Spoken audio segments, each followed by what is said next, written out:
Complaining is a great strategy for getting crap. You see, this world is so full of opportunity and abundance and beauty. And all so many people can do is focus on what they think is wrong with it. You probably know somebody like this, and odds are that you don't like them very much. And frankly, probably a lot of people don't like them very much. And other than that, they're probably not getting a whole lot out of life, because they're placing responsibility on everybody else for what's wrong. They're placing blame on everything else, on everybody else. They're right, everybody's wrong. But when they do that, they're powerless. See, when you take responsibility, you become powerful. See, I think in this regard, at least, I think there's two different kinds of people in the world. You have people who complain, and you have people who are constructive.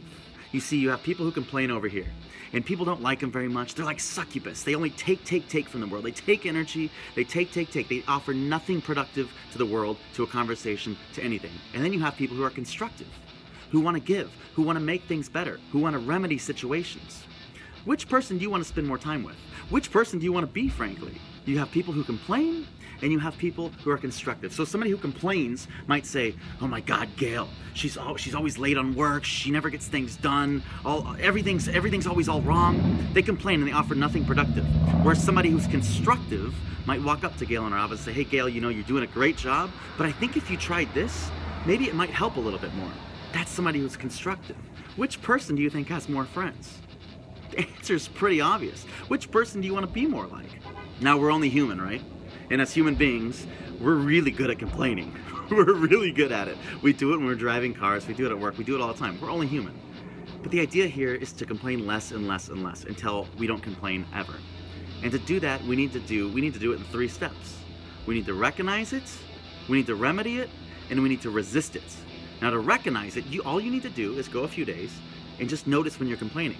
What I do is I make these bracelets for clients of mine. I know I'm wearing a lot, but this particular bracelet, it says, no gripes, no worries.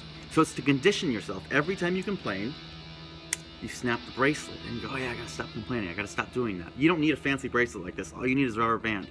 Just remember and recognize when you're complaining. The next step is to remedy it. See, it's inevitable. We're gonna keep complaining for a little bit, right? But the idea here is to recognize when we're complaining. And when we recognize it halfway through, we might say, you know what, Gail, oh my God, she never gets her work done on time. And then we recognize it and we turn it into something constructive rather than complaining. So we're taking the complaint and we're making it constructive. So we would say, Gail, she never gets her work done on time. And then you recognize it and you say, so I'm gonna go talk to her. I'm gonna help her out with that. Much better, right? We're recognizing it and we're beginning to remedy it, right? The last step is to resist it. Over time, you want to eventually slap yourself so silly with this bracelet, and you want to resist it, and you want to get to the point where you're never complaining, ever complaining. Listen, nobody likes complainers. And if you're complaining in your life over and over and over and over and over again, odds are not many people like you very much. And odds are you're getting nothing out of life. Instead, take some responsibility and choose to never be a complainer, but to be somebody who's constructive. Watch your life change and watch the world around you change as well. All right? All the best, and as always, be good.